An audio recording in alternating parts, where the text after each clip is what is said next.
Vistara lets you set policies to automatically discover resources, apply settings, determine logical services and groups, and then monitor and alert as demand scales up or down.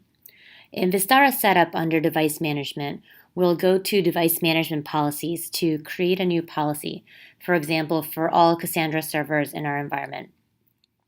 We will set a filter for all devices with a device name that contains Cassandra as a criteria. And let's name this policy Cassandra. I want to assign monitoring templates.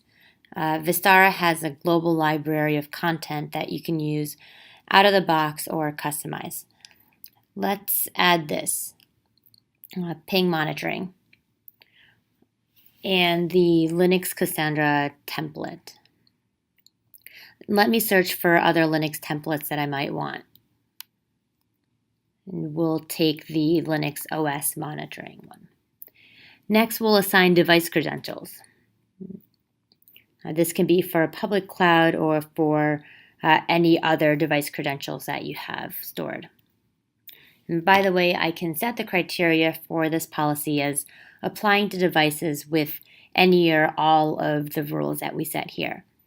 So I can, for example, add another criteria so that this policy applies to anything with a device name that begins with account. Now that I have this policy in place for my Cassandra cluster, anytime a new machine is spun up to expand my capacity, it will be discovered and these settings will automatically be applied.